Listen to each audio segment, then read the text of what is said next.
Hai, bertemu saya Kacen di Kikip.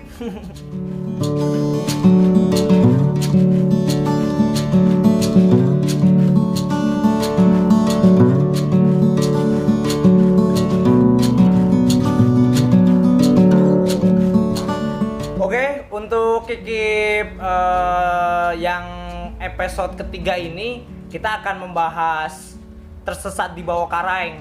Wow, mengerikan. Oke, Bawah Karaeng ini gunung yang terletak di Sulawesi Selatan ya. Untuk desa-desanya saya kurang paham, tapi kita melewati jalur Lembana.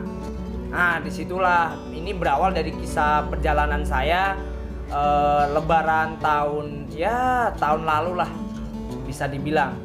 Karena di Lebaran ini saya tidak lebaran di kampung halaman, melainkan di kampung halaman kakek saya yang terletak di Makassar. Nah, disitulah di Makassar ini saya berbincang-bincang sekali sama tante-tante saya mengenai apakah ada sepupu saya yang gemar mendaki. Disitulah mereka menjawab, oh tidak ada. Karena di sini pantai, jadi orang jarang yang minat. Wah, sudah berkecil hati sekali saya.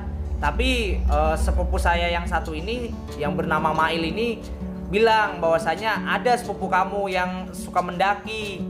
Nah, disitulah akhirnya besoknya kita bertemulah dengan sepupu yang itu kan, namanya Osama. Nah, disitulah dia rupanya pernah mendaki Bawah Karaeng. Ya sudahlah, daripada saya menganggur di Makassar tidak mengeksplor alamnya, ya sudahlah kita merencanakan. Disitulah kita membahas. Akhirnya kita deal lah tanggal itu. Untuk tanggalnya sih lupa, intinya habis Lebaran saja. Maaf bila mana di video-video sebelumnya saya selalu lupa. Karena saya selalu ingat kisah saya, tapi tanggal dan detailnya itu saya kurang. Di situ mohon maaf sekali kakak. Oke, kita lanjut. Jadi kita membahas terus kita juga membahas logistik. Rupanya si Usama ini dia masih terbilang pemula sekali katanya, karena dia baru pertama mendaki gunung, cuma sekali. Tapi karena berhubung saya juga ya lumayan lah bisa dibilang maniak gunung. Waduh, tidaklah, saya tidak sekeras itu mendaki gunung. Nah, disitulah akhirnya kita membahas. Dia kaget sekali bahwasanya logistik yang saya bawa, yang saya tulis banyak sekali. Lah, kenapa? Saya bilang kan, karena kita di gunung juga untuk liburan. Oh ya sudahlah, dia mengikut karena dia rupanya tidak bisa memasak, Bung. Wow, konten memasak di gunung boleh. Ditunggu ya. Oke, kita lanjut. Akhirnya kita sepakat untuk melakukan pendakian pada hari Kamis kayaknya. Hari Kamis kalau tidak salah. Akhirnya kita menuju Lembana kan, dari Makassar melewati Goa ke Malino, terus ke Lembana. Setelah itu kita ke tempat penyewaan alat outdoor, karena kebetulan saya tidak mengetahui bahwasanya sepupu saya ini ada yang suka mendaki. Ya sudahlah, kita sewa alat di situ kan. Tapi beberapa alat saya memang sudah bawa dari rumah. Disitulah, wow, betapa terkejutnya saya. Dimana Gunung Bawah Karaeng ini beda sekali di Jawa gitu loh. Jadi di Bawah Karaeng ini saya tidak membawa ya simaksi. Simaksi itu cuma Rp2.000 kalau tidak salah. Itu pun sama parkir kalau tidak salah ya. Itu saya kaget sekali, maksudnya wow. Untuk kita pendaki-pendaki Jawa Tengah yang dari 10.000, 15.000, 25.000, bahkan mungkin ada yang 30.000, apalagi di Jawa Barat ada yang 50.000. Wow, kaget sekali saya. Wah, murah sekali itu. Lah, saya bertanya, ibarat wah, ini mesti tidak ada asuransi. Lah disitulah ya sudahlah, karena memang sudah adat mereka kan, kita menghormati. Disitulah teman-teman kita melakukan pendakian. Sebelum pendakian itu kita melakukan sholat asar kalau tidak salah, ya asar. Sholat asar, habis itu kita briefing. Kita melakukan perjalanan. Nah, di perjalanan ini kita biasa saja, santai menikmati. Dan betapa terkejutnya di perjalanan itu ada yang bertanya, mau kemana Kanda? Dalam bahasa sana, maksudnya mau kemana kakak gitu kan? Kakak ya. Mau kemana kakak? Itu kan dalam bahasa Makassar itu kan. Ya, mau kemana kakak? Mau ke Bawakaraeng.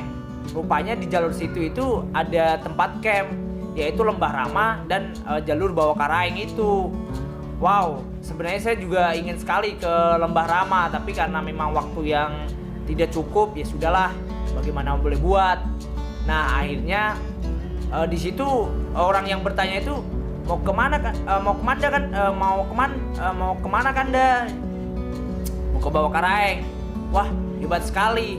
Wah, kaget sekali saya. Kenapa sehebat itu?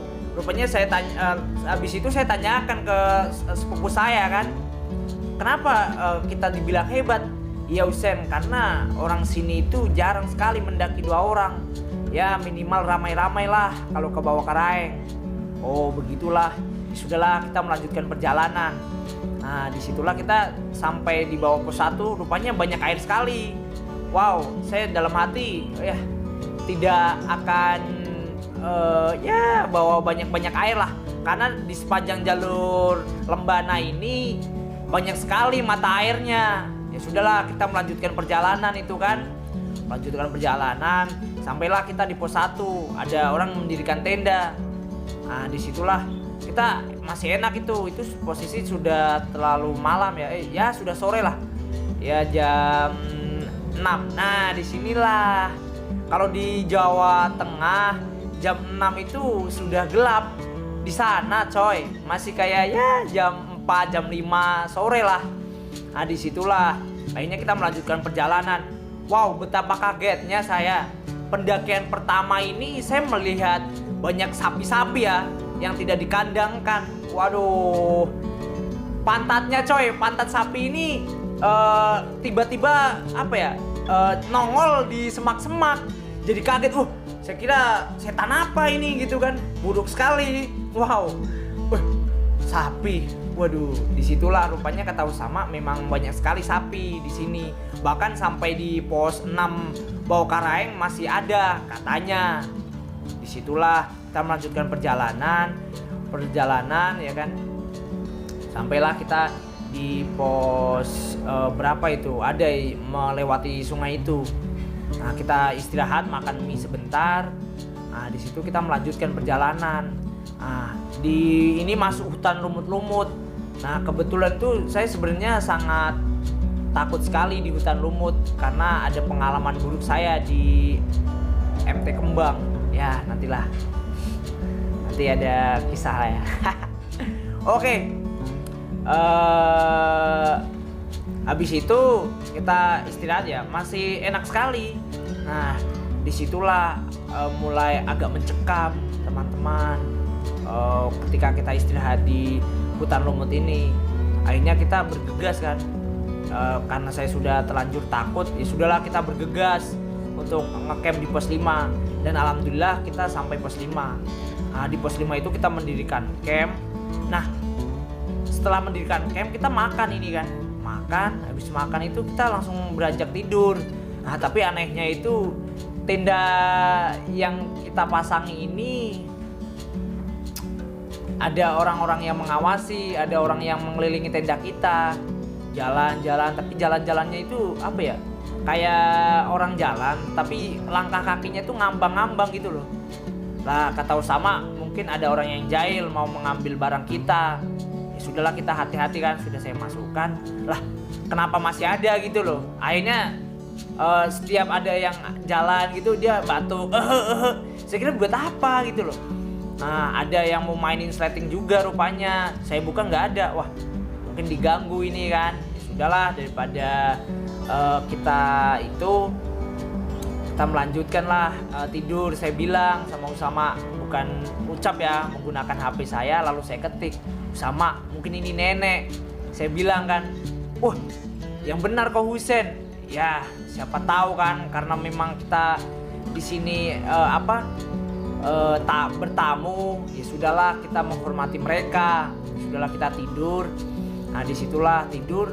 Keesokan harinya tidak tahu kenapa badan saya sudah tidak fit lagi, flu dan demam lah. Untung saya membawa P3K kan, kotak P3K ini penting sekali teman-teman. Nah disitulah, habis itu kita sarapan, ya kita melanjutkan perjalanan sampai ke pos 10. Nah disitulah teman-teman, jalan tuh posisi lemes sekali saya. Kenapa ya aduh, tapi tetap semangat karena ini pendakian pertama saya di Sulawesi kan. Akhirnya kita melanjutkan. Wow, betapa terkejutnya Bung, alamnya itu asli sekali gitu loh. Masih banyak hutan lumut, terus juga kita muter melewati gunung, bukit, lembah-lembah. Wah mantap lah. Mungkin untuk teman-teman bisa dicoba ke Bawah Karaeng. Oke, disinilah kita akhirnya sampai di pos 8. Nah di pos 8 ini kita menyempatkan mengisi perut lagi, karena rupanya di pos 8 ini ada sungai kecil lah. Nah disitulah kita mengisi air, mengisi perut, mengisi amal. Waduh, tidaklah. Nah disitulah kita ngobrol-ngobrol, perut sudah kenyang. Akhirnya kita melanjutkan perjalanan. Nah ini makin berat sekali karena makin nanjak jalurnya kan. Jalan. Akhirnya sampai sore lah, jam 4, jam 5 lah. Kita sampai di pos 10.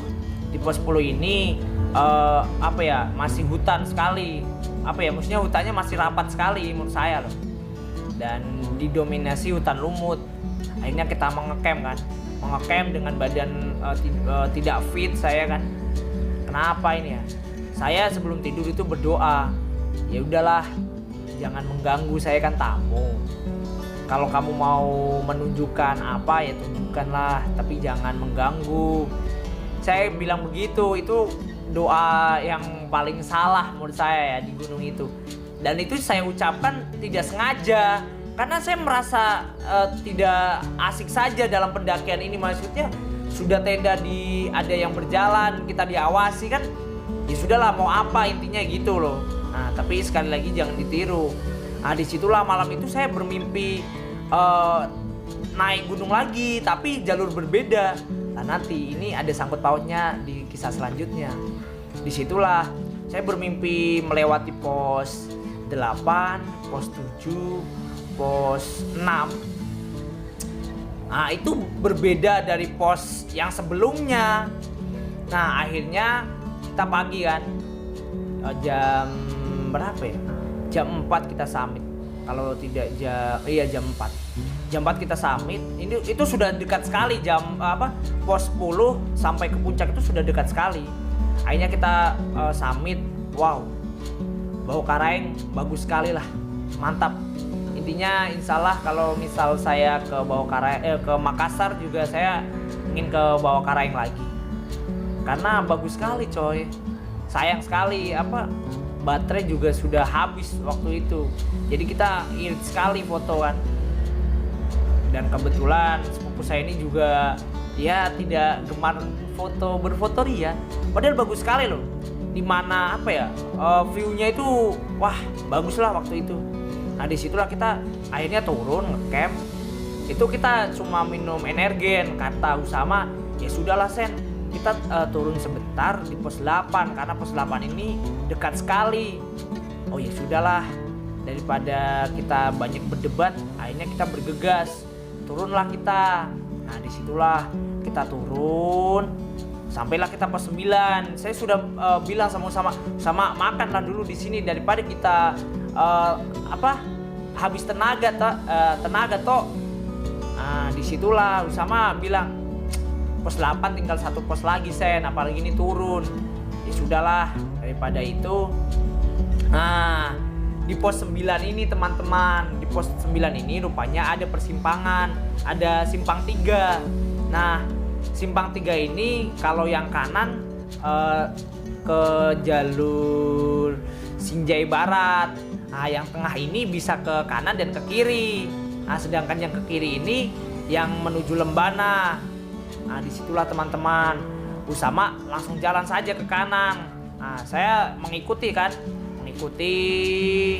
turun sampailah di pos 8 Sinjai Barat. Wow, kita tidak tahu, tapi saya ingat betul bahwasanya saya mimpi itu lewat sini. Makanya saya bilang, sama, kau nggak ingat kan? Kita lewat sini kemarin.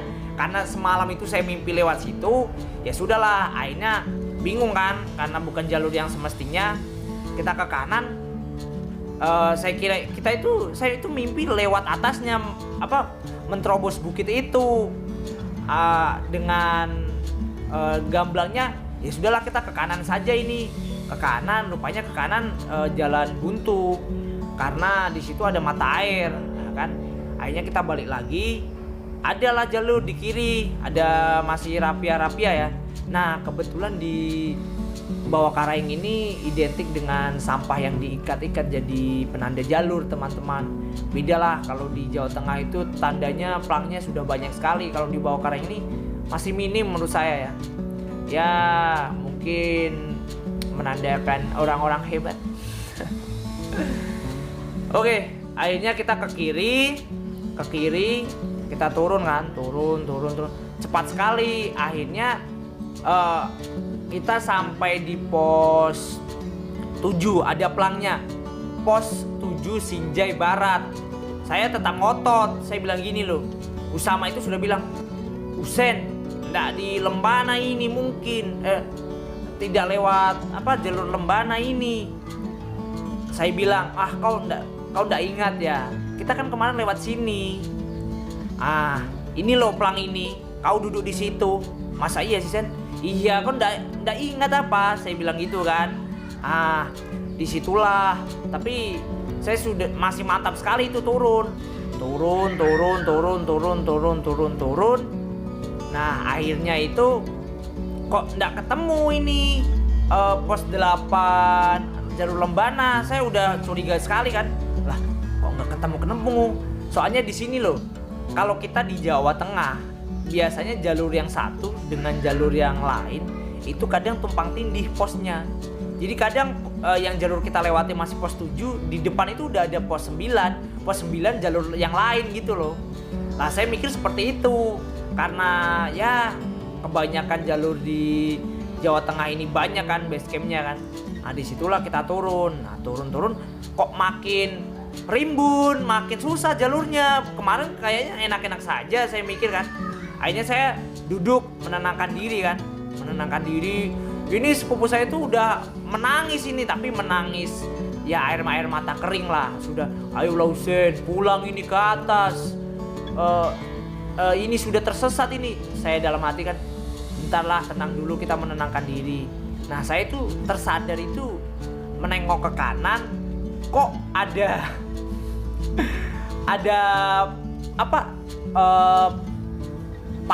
lintah yang jalan skui tenang sekali gitu. Wah, kok ada lintah? Waduh, jangan-jangan jalur yang jarang dilewati orang ini.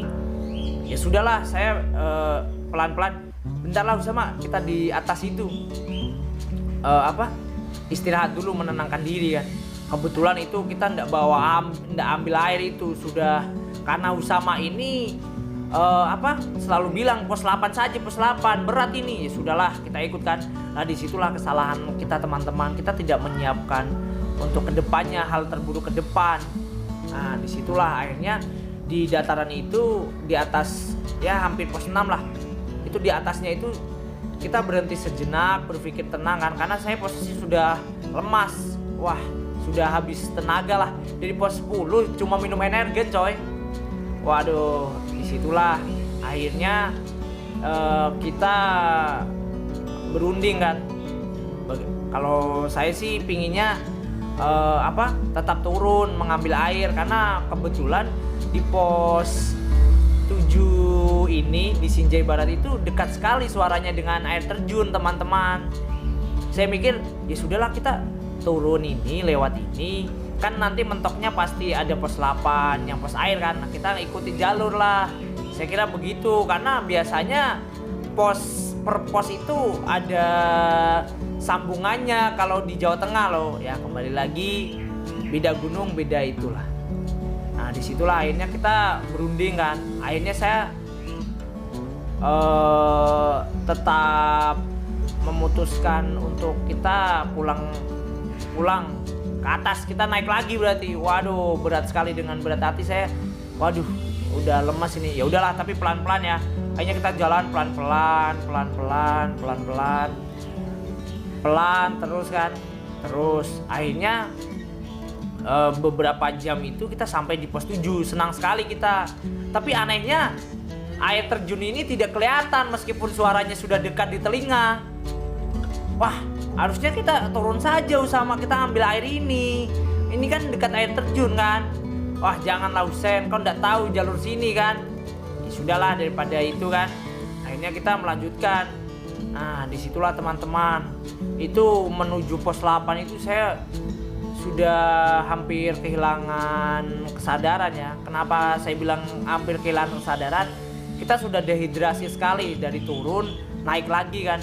Itu mata sudah berkunang-kunang. Itu saya ngeliat sepupu saya itu udah 4. Anjir, saya udah mati. Hah? Sama kok ada 4 ini? Yang benar Husen, jangan ada rencana mati di sini. Wah, siapa yang mau merencana mati kan? Akhirnya saya istirahat, tiduran sebentar untuk memulihkan ini. Wah, itu fatal sekali menurut saya. Wow, sudah berkunang-kunang coy, udah. Waduh, berkunang-kunang ini kan. Waduh, akhirnya kita jalan terus. Saya paksa jalan kan. Wah, sudah berkunang-kunang itu saya udah pucat. Saya hitam, kulit saya hitam. Saya lihat di telapak tangan saya itu kayak, waduh, kok udah pucat-pucat ini. Saya dalam hati, ya Allah, mana ini malaikat kan. Waduh, saya takut sekali, tahu-tahu malaikat. Kau kenapa di sini kan? Waduh, udah takut sekali itu di situ kan. Ah, udah takut di situ. Usama itu bilang gini, Husen, apa? Bagaimana kalau kita minum air kencing? Ya sudahlah, daripada itu, karena pos 8 masih jauh sekali, terpaut jauh sekali ini. Sebenarnya ada rencana gila Usama yang dimana kita kerilnya taruh sini, kita lari ke pos 8, ngambil air, habis itu wow, makan banyak waktu. Saya bilang, wah banyak makan waktu kalau kita taruh keril di sini terus kita itu turun lagi gitu kan. Nah, akhirnya kita sepakat lah untuk minum air kencing kita. Itu pengalaman terfatal menurut saya. Itu survival benar-benar, itu pelajaran zaman saya sekolah keluar semua itu. Akhirnya kita tadahkan gelas itu kan, air kencing kita kan. Sialnya lagi, saya tidak bisa kencing karena memang kebiasaan saya kalau di gunung saya mengurangi minum. Waduh, kampret kan. Akhirnya Usama menawarkan air kencingnya dia kepada saya. Husen, minumlah, daripada kau nggak bisa minum kan. Aduh, ini kencingmu Usama. Aduh, kencing coy. Air kencing saudara kita minum. Waduh, berat sekali. Disitulah, waduh, hal paling berat menurut saya kan. Ya sudahlah, akhirnya saya mengikuti pelajaran saya, bahwasanya dulu saya pernah ikut pecinta alam itu, bahwasanya air kencing ini bisa disaring. Ya sudahlah, saya saring berkali-kali menggunakan kaos saya. Rupanya mungkin beda cara, juga hasilnya juga beda ya. Harusnya ya penyaringan itu lama ya. Itu saya saring kayak saring teh itu loh. Jadi saring turun. Alhamdulillah itu yang darinya dia ada soda-sodanya, maksudnya ada gelembung-gelembungnya, sudah berkurang teman-teman. Ya sudahlah, saya minum itu kan. Wah, itu baunya, wah, Taulah kalau kita habis kencing baunya gimana kan. Akhirnya saya minum kan. Saya minum itu agak setengah karena udah haus sekali. Mau saya telan itu, wah, sudah di sini coy. Saya tahan. Usama dengan dengan santainya itu mengulas pundak saya, mengelus pundak saya. Sen, minum Sen, daripada Ki mati. Dalam hati saya, iya nggak apa-apa dah. Akhirnya ini air kencing sepupu saya ini ke tenggorokan saya teman-teman. Wah, gila, rasanya asin coy.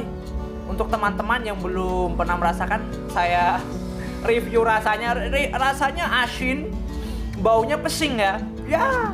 Dan di situ saya langsung mengambil madu saya makan, saya buang air kencing itu, saya berikrar pada hati saya ini pertama dan terakhir, saya harus pulang. Nggak ada ceritanya orang Jawa mati di Sulawesi. Disitulah kita berikrar. Di situ. Setelah melanjutkan perjalanan dengan sempoyongan, saya ingat, wah, jangan-jangan ada sesuatu yang mau ditunjukkan. Wah, malah saya takutnya malah rupanya di jalur ini ada pendaki yang mungkin mati kelaparan seperti saya. Wah, takut sekali saya kan. Waduh, ini gara-gara mulut saya, gara-gara doa saya mungkin ini.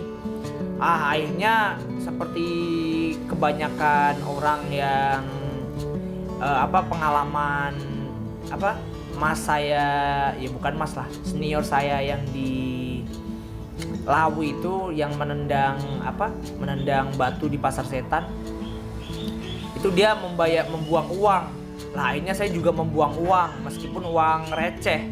Ya, saya berdoa dalam hati semoga uang ini sebagai pengganti diri saya. Tolonglah, saya mau pulang. Ada mama dan ada hati yang saya ingin temui di Jawa kan. Akhirnya saya bergegas.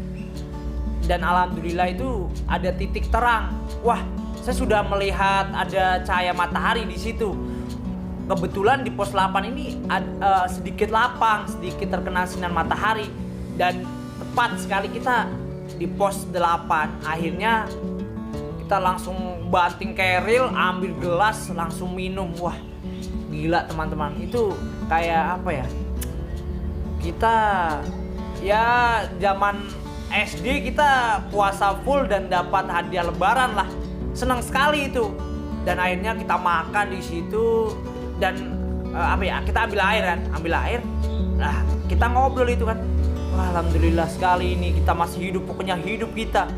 Di situ saya mendengar bahwasanya di jalur pendakian itu ada Mbak dan Mas yang di pos 10 kemarin ke tempat kita ngecamp. Wah, senang sekali kan. Rupanya jalur ini ada orang juga. Kita samperin. Wah, tidak ada teman-teman. Akhirnya kita agak parno kan, agak takut di situ. Akhirnya kita membuat makan sambil tergesa-gesa. Ya udahlah, makan, yang penting kita kenyang, yang penting kita berisi. Nah, akhirnya kita cepat, packing cepat. Akhirnya kita langsung menuju ke pos 9. Saya tuh inginnya pos 9 ini bisa ada pendaki, kita bisa tanya. Lah rupanya pendaki yang tadi kita temui di pos 9 itu sudah turun. Wow, kita baru tahu rupanya di bawah pos 9 ini ada percabangan kan. Akhirnya saya memilih camp saja, sambil tidur sambil mengistirahatkan diri karena sudah minum air kencing ini saya trauma sekali. Akhirnya Usama ini menangis, maksudnya merengek kan. Sen, saya tidak mau mati Sen. Siapa yang mau mati itu? Saya kangen pacar saya Sen. Lah, woi, ini kita emergency gitu, kenapa masih mikir pacar kamu kan? Wah, akhirnya ya sudahlah, daripada merengek kita turun. Kita tandai, kita tadi dari itu kesalahan kita itu rupanya setelah mau ke pos 9 itu kita lewat tengah. Rupanya tengah itu bisa ke kiri dan ke kanan. Nah, akhirnya kita lewat kanan lagi. Wah, entah tahu kenapa kan. Nah, kita turun lewat kanan. Saya ingat betul ada tanda bungkus mie instan digantung melayang. Itu kalau kena angin itu kayak layangan. Nah di situ saya kaget. Bungkus mie instan. Wah, sama ini jalur yang tadi ini. Kebetulan saya juga membuang permen juga karena itu saya sudah tidak punya uang itu. Ah di situ tuh untuk pengganti lah, maksudnya inilah permen ini saya tidak ada uang, permen ini untuk menggantikan saya sama sepupu saya bilang gitu kan. Ya bagaimana itulah, kita kepercayaan orang Jawa itu barang itu bisa menggantikan diri kita. Ya kalau salah mohon dikoreksi lah. Nah disitulah teman-teman, akhirnya kita naik, kita berpikir itu, akhirnya kita ke kiri, akhirnya kan tengah dan kiri kan sudah, tengah dan kanan ini kan sudah, akhirnya kita ke kiri dan alhamdulillah kita yakin sekali ini jalur lembana kan. Kita turun dalam posisi takut kan. Waduh, takutnya itu saya nggak boleh pulang ini sama penunggu di sini kan. Wow, betapa takutnya sekali. Akhirnya saya ya turun, kita bikin makan di pos 8 agak lama, kita istirahat.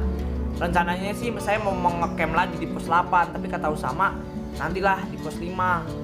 Karena besok itu ada acara keluarga di rumah kan. Akhirnya kita gas terus. Wow, pemandangan malam itu bagus sekali. Bagus tapi malam-malam yang mencekam. Kita masih trauma sekali, takut sekali lah. Nah disitulah kita pos 5. Lah pos 5 itu rencana kita ngecamp makan, jam 4 mau turun. Lah waduh, kita udah capek sekali teman-teman. Waduh, ide buruknya Usama itu ada aja itu kan. Akhirnya kita ngecamp. Nah, pos 4 di jam 4 itu saya dengar sebenarnya Usama, Disin, bangun Disin, kita turun. Wah, saya pura-pura tidur aja kan. Akhirnya dia ikut tidur sampai siang coy. Ah, disitulah kita turun sambil perjalanan itu kita anehnya apa ya? Yang kemarin ya udahlah, kemarin kita masih cekiki haha hihi sambil jalan. Rupanya di bawah karang ini banyak sekali prasasti peninggalan ini, terus juga ada napak tilas. Nah, kata Usama ini napak tilas yang ini tuh katanya dulu ada sepasang kekasih, terus kekasihnya ditinggal dan akhirnya mati di sini. Wow, banyak sekali di situlah. Turun. Akhirnya kita sampai Lembana, kita masih ketawa-ketawa, puas sekali karena kita bisa pulang dengan selamat teman-teman. Wah, itu pengalaman paling gila itu. Wow.